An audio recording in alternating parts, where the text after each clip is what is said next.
Senador, em 3 palavras, como o senhor descreve estes 100 primeiros dias do governo Lula?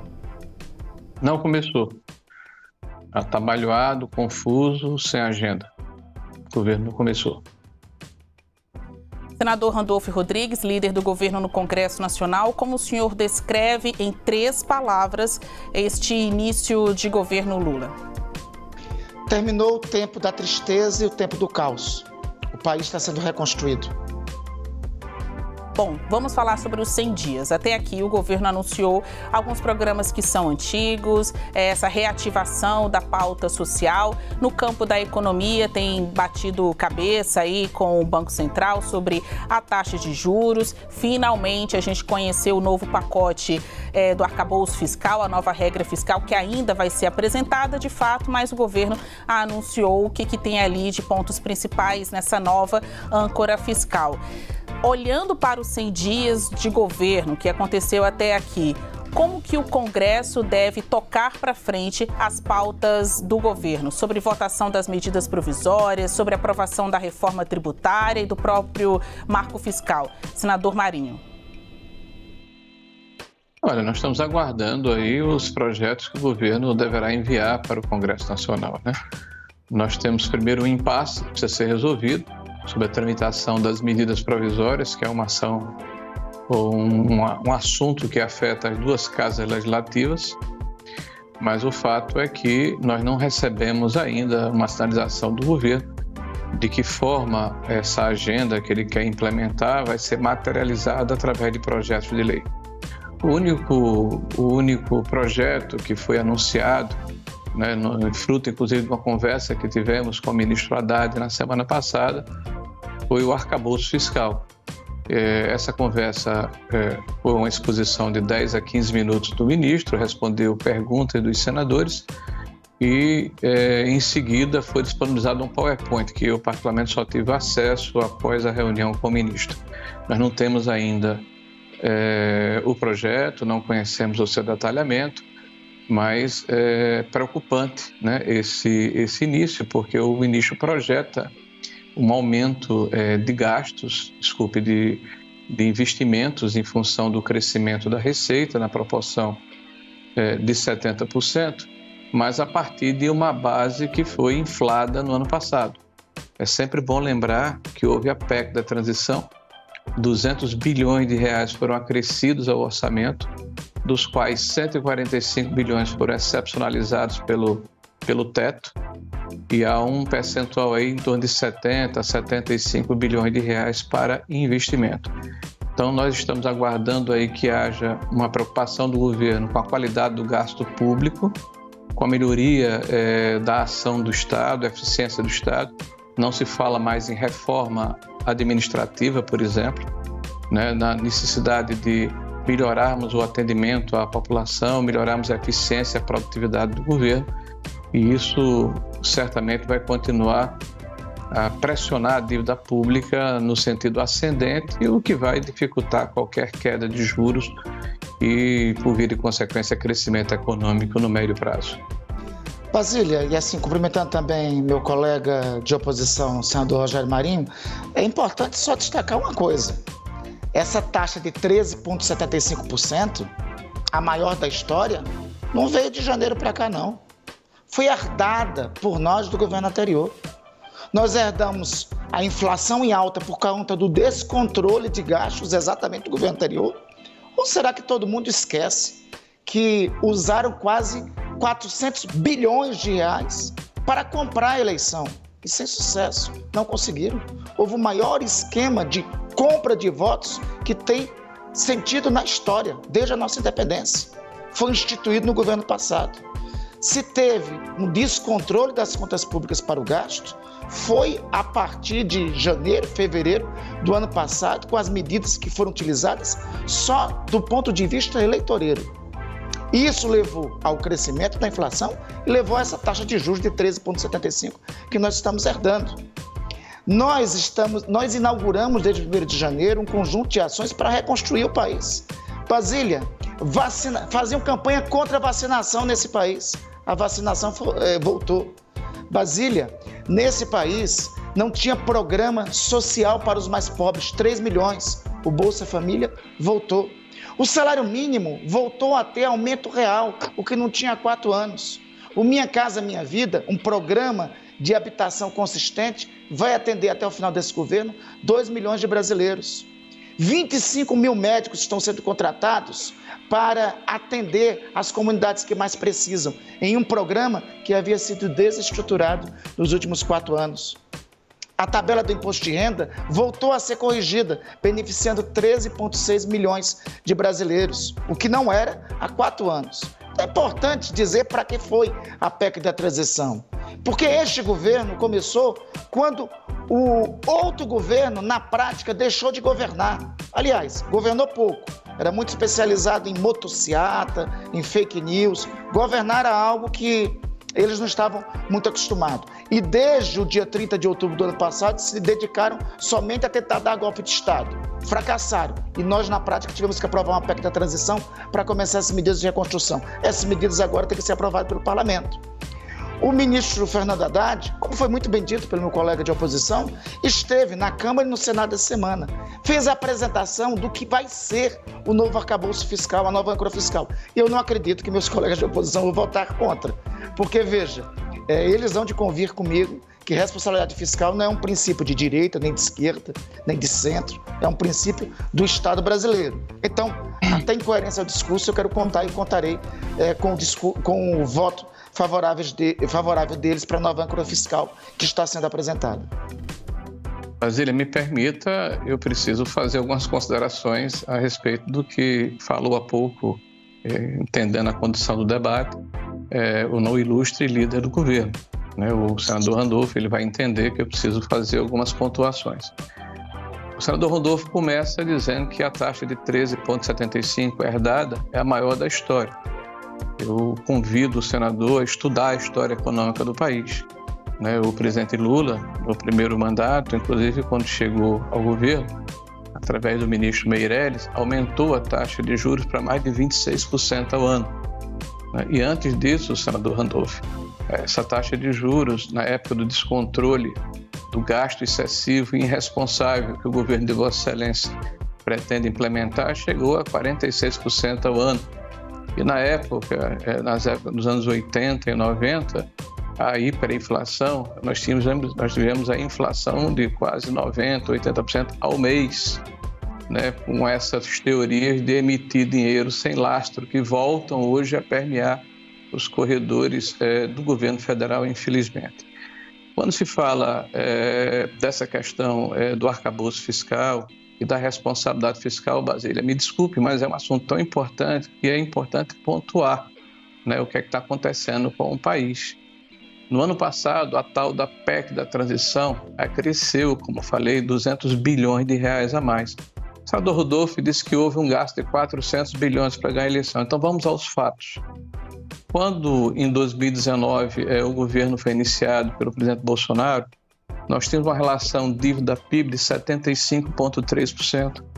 Nós terminamos o período em dezembro de 22 com 73,7%. Então, a matemática mostra que houve uma diminuição da relação dívida-PIB, porque os gastos que ocorreram por ocasião da pandemia e dos efeitos que ela causou, além da guerra da Ucrânia com a Rússia, senador Randolfo, foram gastos necessários para evitar a catástrofe econômica e a desassistência a milhões de pessoas que precisavam ser abrigadas naquele momento pelo governo. E mesmo com esses gastos que aconteceram, que foram investimentos necessários, passado o período, o governo rapidamente recompôs a sua situação fiscal, porque não foram despesas permanentes, ao contrário do que o governo que Vossa Excelência representa está fazendo agora.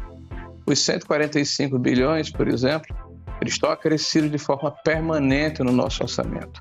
Os 70 bilhões é a base que o ministro Haddad está utilizando para o aumento de gastos no ano subsequente, na proporção mínima de 0,6% de crescimento da receita.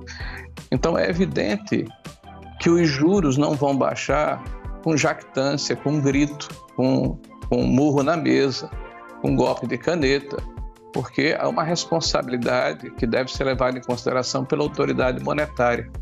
O mais grave é se condicionar o crescimento do país, né, ou a estabilidade fiscal, à condição monetária, que foi o erro dos anos 80 e 90 que resultaram na hiperinflação. Então é muito importante que a gente volte a consultar os livros de história para verificar que os erros que foram cometidos anteriormente estão voltando com muita força agora, o pior, revestidos de uma couraça, de uma carapuça, de um glacê, né? Como se fosse uma coisa apetecível. Não é.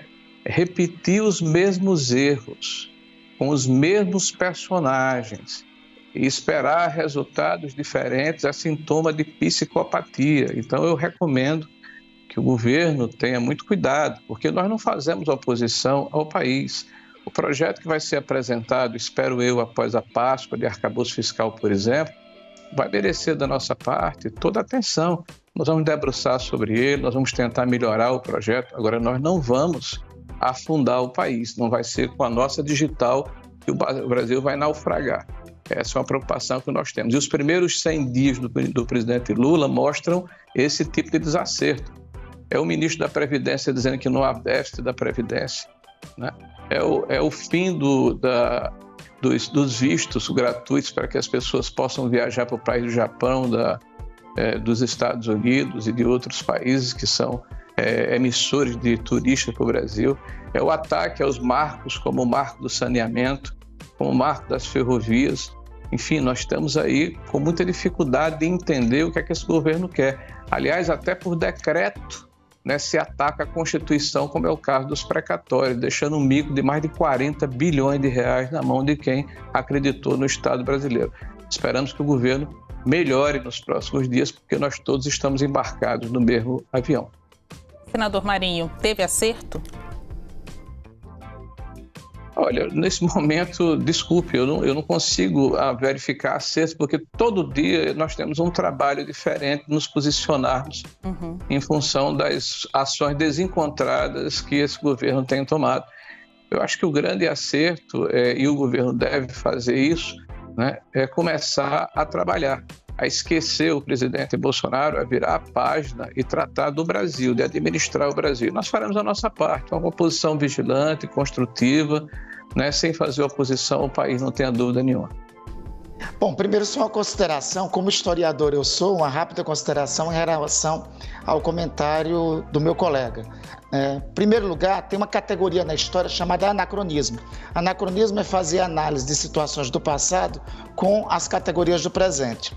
O meu colega me parece que incorreu nesse erro de anacronismo. Ele se reportou há 20 anos atrás, no início do governo Lula. Mas, já que foi feito este convite, uma rápida digressão.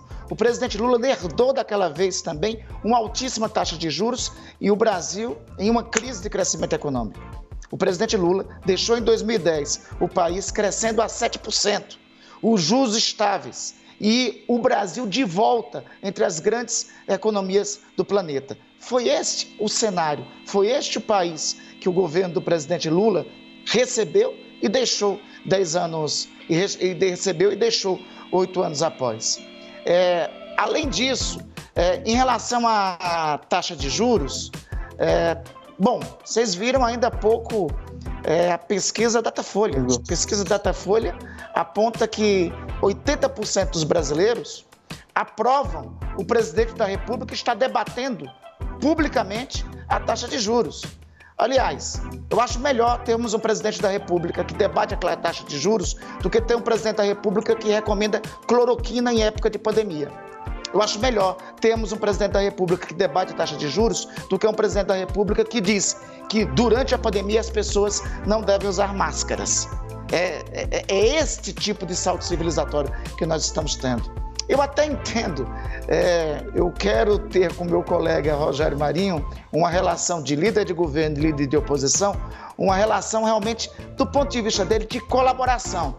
Mas dizer, me permita, que nada aconteceu nesses 100 dias, talvez seja uma espécie de negacionismo herdado. Porque, de fato, no passado, não tinha Bolsa Família, não tinha um programa social consistente que reintroduzisse 3 milhões de pessoas à perspectiva de ter comida, prato da mesa por dia, de ter cidadania. No passado, era auxílios emergenciais. Por falar em auxílios emergenciais, o primeiro de 600, a expansão de gastos, não vamos ter memória seletiva, né? Lembra do presidente na TV atentando contra a pandemia e resistindo à expansão fiscal que era necessária naquele momento e sendo contra os R$600. Foi o ministro Paulo Guedes que, no primeiro momento, fez uma declaração contrária aos R$600 naquela época, em 2020, para os mais pobres. Então, convenhamos, nós voltamos a ter um programa social consistente, que não é programa eleitoreiro, como foi ano passado, que tinha data para acabar no dia 31 de dezembro. Nós voltamos a ter... eu entendo a memória seletiva, é porque 4 anos sem reajuste salário mínimo, talvez tenham ficado desacostumados, mas o Brasil voltou a ter reajuste salário mínimo real para os trabalhadores, que não tinham, pelo menos desde 2017. Eu entendo a memória seletiva, porque, enfim, eles eram opositores a ter médicos nas comunidades mais distantes. Sado Marinho é do Rio Grande do Norte. Sabe o que comunidades do interior do Rio Grande do Norte, quanto precisam de atendimento médico e que não tiveram? Nós temos 25 mil médicos brasileiros que vão ser contratados para isso. Enfim, o senador sabe, assim, a memória seletiva dá conta que, por exemplo, no passado não se tinha vacinação. Aliás, tinha um presidente da República que atentava contra a vacinação. Dá uma olhada nos intervalos de televisão e você vê de volta um governo que voltou a incentivar a vacinação dos brasileiros, né?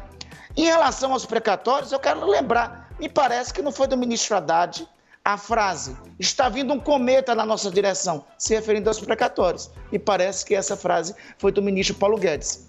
Deixa eu lembrar, parece que o ministro Paulo Guedes foi o ministro do governo anterior, né? Então, vamos aos fatos concretos. Em 100 dias, nós estamos fazendo um esforço danado para reconstruir esse país que foi destruído e envolto ainda em tentativas de golpe. Porque foi isso, do dia 30 de outubro até o dia 1º de janeiro, o governo anterior só se dedicou a tentar um golpe de Estado. E o ápice, a tentativa frustrada, foi o dia 8 de janeiro, quando invadiram os símbolos da República, o Congresso Nacional, o Palácio do Planalto e o Supremo Tribunal Federal. Enfim, foi esse país com taxa de juros de 13,75%, a maior taxa de juros, vou ajustar, mas a maior taxa de juros dos últimos anos, que foi recebido por nós. Eu vou fazer esse devido ajuste. Mas foi também o presidente Lula que recebeu uma taxa de juros gigantesca em 2002 e devolveu o país com um crescimento de 7%. Mesmo presidente Lula que volta ao governo agora para reconstruir o país.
esforço enorme de reconstruir o país. Houve um esforço enorme de reconstruir o país. E me permita só um ajuste no título da manchete agora da CNN. Por que a popularidade de Lula está em baixa? Um governo que tem 38% de ótimo e bom, conforme a pesquisa Datafolha, outros são mais otimistas, me parece que não é um governo que está com a popularidade em baixa.